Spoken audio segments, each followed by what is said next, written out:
বন্ধুরা, শেয়ার বাজার ও বিনিয়োগ চ্যানেলে আপনাদের স্বাগত। চলুন দেখে নেওয়া যাক 29শে মে নিফটি কত দূর যেতে পারে।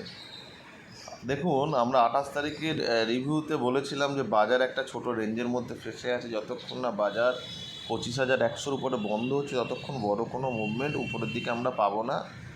আর নিচের দিকে 850 ভাঙার পরে আমরা বলেছিলাম বাজার থেকে বেরিয়ে বসে থাকবেন। যতক্ষণ না 25,100 ভাঙছে উপরের দিকে ততক্ষণ আপনারা বাজারে ঢুকবেন না, যারা মোটামুটিভাবে শর্ট টার্মে ট্রেড করেন।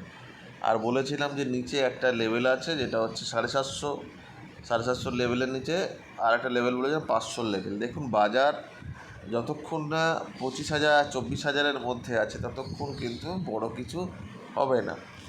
মানে 24,000 ভাঙলে তখন আবার নিচের দিকে চলতে আরম্ভ করবে, আবার উপরের দিকে গেলে 25,100-র উপরে চললে তাহলে একটা মুভমেন্ট দেবে। বাজার একদম ছোট একটা রেঞ্জে ফেসে আছে এবং আমাদের যে লেভেলগুলো দেওয়া ছিল সেই লেভেলের মধ্যে দেখুন, কালকেও দেখুন বাজার ফার্স্ট ক্যান্ডেলে যখন খুললো তখন ওই 850-এর কাছাকাছি, ওই 845-এর যে লেভেলটা দাগ কাটা আছে দেখুন, একদম এই ক্যান্ডেলটাকে দেখুন, প্রথম ক্যান্ডেলটাকে দেখুন, এই যে এইখানটাতে দেখুন, এখানেই আটকালো। 864 হাই করেছে এবং 850-এর কাছাকাছি এসে পরের ক্যান্ডেলে আবার 750, এবং সারা দিন কালকে মোটামুটিভাবে 840 থেকে 750-র মধ্যেই ঘোরাফেরা করেছে একদম পুরো।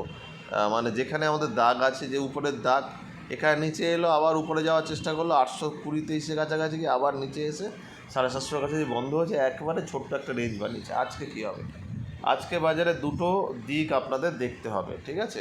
মানে হচ্ছে দেখুন, এইটা তো আমাদের বলেছে অনেক বার হয়েছে। ধরুন বাজার উপর দিকে খুললো, যতক্ষণ না 850 ভেঙে চলছে ততক্ষণ বাই করবেন না।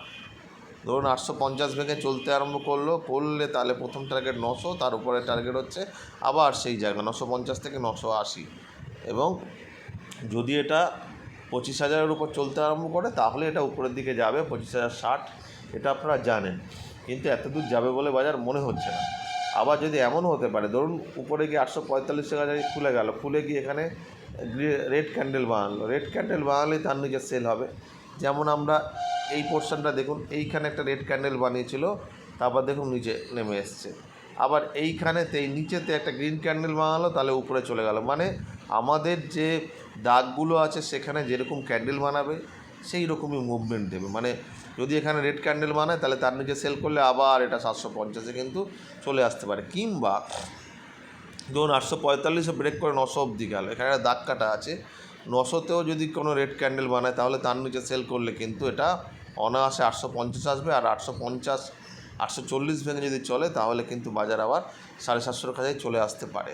তবে আমার মনে হচ্ছে আজকে এই রেঞ্জে বাজার খেলতে পারে, মানে 850 থেকে 950 কি ইয়ের মধ্যে, 980-র মধ্যে। আসলে বাজার কিন্তু এখন আমি বলছি যে নিউজ বেশ কিছু আসছে, বেশ কিছু মুভমেন্ট সেই জন্য দেখা যাচ্ছে। বেশ বড় বড় রেঞ্জও মাঝে মাঝে বানাচ্ছে। কালকে কোনো নিউজ ছিল না, কিছু ছিল না, একেবারে বাজার ছোট রেঞ্জের মধ্যে কিন্তু ঢুকে গেছে। এবারে আমরা ডে ক্যান্ডেলে যাই, দেখে নিই। ডে ক্যান্ডেলে দেখুন, এইখানে কনসলিডেশন করেছিল, এখন এখানে করছে।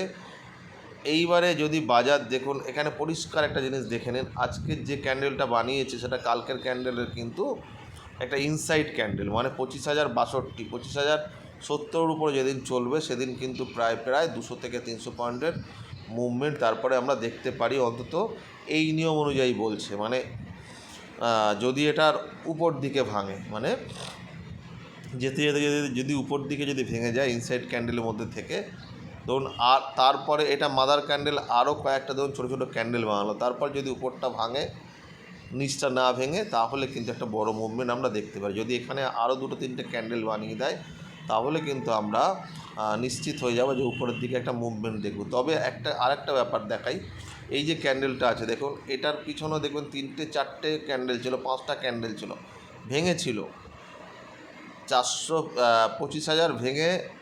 দেখুন, এটা মাদার ক্যান্ডেল, এর পিছনে 4টে ক্যান্ডেল, তারপর এটা ভেঙেছিল, ভেঙে দেখুন ছুঁয়ে চলে এসে 494-এর নিচে দেখুন গেছে এটা 464, কিন্তু তারপরে থাকেনি। এই জন্য আমরা বলি বাজারে ডে ক্যান্ডেল হলে তার নিচে ক্লোজিংয়ের একটা কনসেপ্ট আমরা কিন্তু এখানে এই কারণেই দিই, যে একবার বন্ধ হতে দিন বা উপরে চলতে দিন, যেদিকে যাবে সেদিকে কিন্তু 1:1 রেশিওতে টার্গেট দেবে। এর আগে দেয়নি সেটা নয়, কিন্তু বন্ধ না হলে সেটা কিন্তু ভ্যালিড হয় না। কিংবা অ্যাটলিস্ট 1-2 ঘন্টা যদি চলে তার নিচে, তাও একটা মুভমেন্ট আমরা দেখতে পারি। ঠিক আছে, দেখা যাক কালকে কি হয়, আজকে কি হয়।